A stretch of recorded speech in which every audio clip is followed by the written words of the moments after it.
শুভ সকাল প্রত্যেককে। আজ মঙ্গলবার মা হরিশ মঙ্গলচণ্ডীর পুজো উপলক্ষে ব্রতকথা পাঠ করে শোনাব।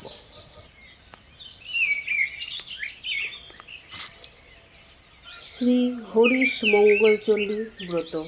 ব্রতের নিয়ম: বৈশাখ মাসের প্রথম মঙ্গলবারে রমণীগণকে এই ব্রত লইতে হয়। ব্রতের দিন মা মঙ্গলচণ্ডীর পূজা করিয়া তৎপরে ব্রতকথা শুনিয়া তাহার পর জল খাইতে হইবে।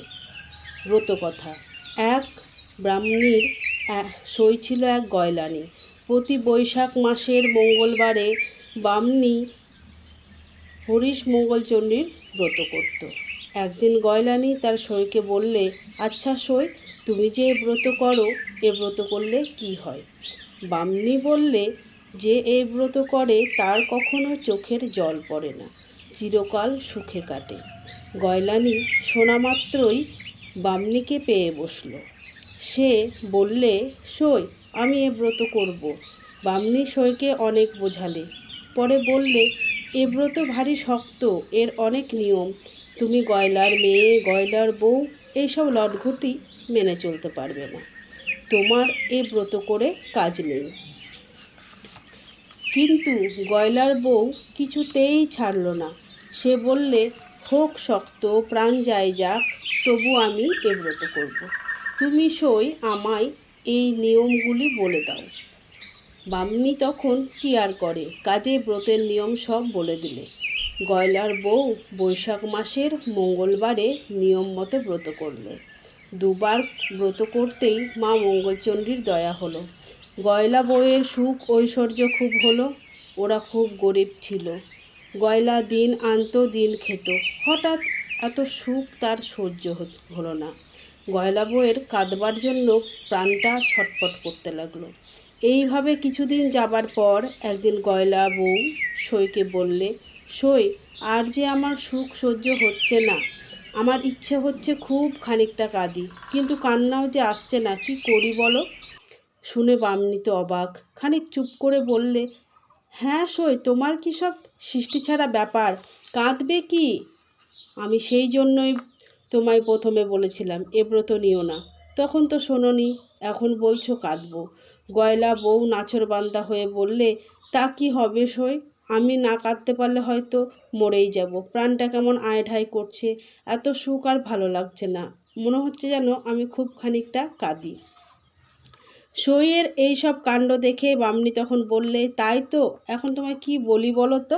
আচ্ছা, এক কাজ করো, ওই যে ধোপাদের মাচাতে অনেক লাউ কুমড়ো গাছ হয়েছে, ভোরের বেলায় আস্তে আস্তে গিয়ে গাছের ডালগুলো কেটে দিয়ে এসো। সকালে তারা দেখে তাদের খুব রাগ হবে, ওরা গাল পারবে, তাই শুনে তুমি মনে দুঃখ পাবে এবং যত পারো তখন কাঁদবে। যেমনি বলা তেমনি কাজ, কিন্তু মন্দ না হতে ওদের ভালোই হলো। দেখতে দেখতে ধোপারা জানতে পারলো যে গয়লা বউয়ের হাত লেগে তাদের লাউ কুমড়োগুলো ফলে ফুলে ভরে গেছে। তারা এই কথা জানতে পারলো গয়লার বউয়ের।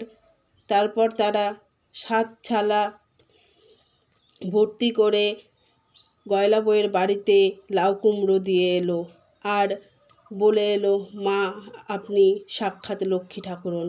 গয়লা বউ কোথায় মনে ভেবেছিল কাঁদবে, কোথায় ধোপারা গাল দিবে, তা না, এ উল্টো হয়ে গেল। সে তখনই ব্রাহ্মণীর কাছে ছুটে এসে বললে, সই, কাদা তো আর হলো না, সব উল্টো হয়ে গেল। এই বলে সব কথা একে একে বললে। ব্রাহ্মণী বললে, তাই তো সই, তবে এক কাজ করো, ওই যে বনের ধারে রাজার হাতি মরে পড়ে আছে, সেখানে যাও, গিয়ে হাতিটার গলা জড়িয়ে ধরে কাঁদোগে। আর এদিকে রাজার পেয়াদারা মনে করবে তুমি বুঝি হাতির দাঁত নিতে এসেছো, এই ভেবে ওরা খুব গালাগাল দেবে, তাই শুনে তুমি প্রাণ ভরে কাঁদবে। গয়লা বউ তখন বনের ধারে গেল আর হাতিটার গলা ধরতেই সে গা ঝাড়া দিয়ে উঠল। পেয়াদারা তো অবাক। একজন পেয়াদা রাজাকে খবর দিলে যে আপনার মরা হাতিটা গয়লা বউয়ের হাত লেগে বেঁচে উঠেছে। রাজা শুনেই সাঙ্গপাঙ্গ নিয়ে আর সেই হাতিটার পিঠে ছালা ছালা দৌলত বোঝাই দিয়ে গয়লা বউয়ের বাড়িতে এসে সব দিয়ে গেল এবং প্রণাম করে চলে গেলেন। আর দেখতে দেখতে গয়লা বউয়ের সুখ ঐশ্বর্য আরও বেড়ে গেল। তাই দেখে গয়লা বউ বামনির বাড়ি গিয়ে সব কথা বললে। সেই শুনে বামনি বললে, শোনো, আমি তোমায় ভালো পরামর্শ দিচ্ছি। কিছু বিষের নাড়ু তৈরি করে জামাই বাড়ি পাঠিয়ে দাও, আর সেই নাড়ু তারা যেমনি খাবে অমনি মারা যাবে। তাই শুনে তুমি প্রাণ ভরে কাঁদবে। গয়লার বউ বাড়িতে গিয়ে রাখালকে দিয়ে বিষ আনিয়ে নাড়ু তৈরি করে হাঁড়িতে ভরে জামাই বাড়ি পাঠিয়ে দিলে। সে নিয়ে চলল। বৈশাখ মাসের রোদে খুব জল পিপাসা পেয়েছিল, তাই সে পুকুর দেখে পাড়ে হাঁড়ি রেখে পুকুরে নেমে হাত মুখ ধুয়ে আঁচলা আঁচলা জল খেলে। তারপর উঠে এসে গাছতলায় একটু জিরিয়ে নিলে। তারপর আবার যেতে লাগলো। হাঁড়ি রেখে গয়লা যখন হাত মুখ ধুতে পুকুরে নেমেছিল, তখন মা মঙ্গলচণ্ডী তার পদ্মহস্ত বুলিয়ে বিষের নাড়ু অমৃতের নাড়ুতে রূপান্তরিত করে দিয়েছিলেন। রাখাল কিছু জানতেই পারেনি। হাঁড়ি নিয়ে রাখাল জামাই বাড়ি গিয়ে হাজির হলো। মেয়ের হাতে হাঁড়ি পড়ল। মেয়ে নাড়ু পেয়ে খুব খুশি, সকলকে দিল এবং নিজেও খেলো। এমন নাড়ু তারা আর কখনো খায়নি, খেয়ে যেন আঁশ মেটে না। তখন বাড়ির সকলে বলল, ও মা, তোমার মাকে বলে পাঠাও আরও বেশি করে যেন নাড়ু পাঠায়।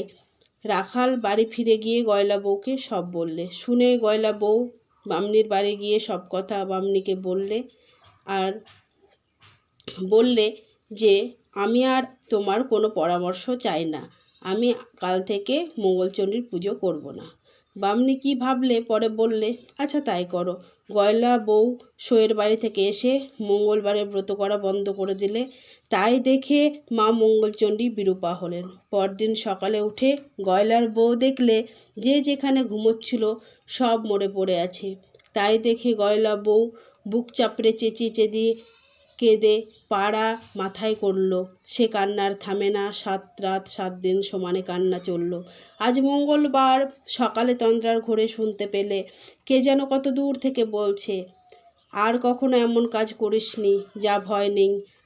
আজ আমার পুজো করে সেই ঘটের জল নিয়ে যেখানে যত মরা আছে সব আমার নাম করে ছিটিয়ে দে, সবাই বেঁচে উঠবে। গয়লার বউ তখন মার পুজো করে ব্রত কথা পাঠ করলে এবং ঘটের জল বটের ডালে ডুবিয়ে মরার ওপর ছিটিয়ে দিলে। অমনি সকলে উঠে বসলো, আর সেই ঘটের জল জামাই বাড়ি পাঠিয়ে দিলে। মা মঙ্গলচণ্ডীর দয়ায় আবার সব হলো, যেখানে যেমনটি ছিল আবার তেমনই হলো। এই সব ব্যাপার দেখে পাড়ার লোক তো অবাক। রাজা প্রজা যে যেখানে ছিল সবাই ছুটে এসে গয়লা বউয়ের কে ধন্যি করতে লাগলো। তখন থেকে সকলে ভক্তি ভরে মা হরিশ মঙ্গলচণ্ডীর ব্রত করতে লাগলো। এই ব্রত করলে চোখের জল পড়ে না, আর যে ব্রত কথা বলে বা শোনে তারও কখনো দুঃখ থাকে না। মা মঙ্গলচণ্ডী সকলেরই মঙ্গল করেন। জয় মা মঙ্গলচণ্ডী।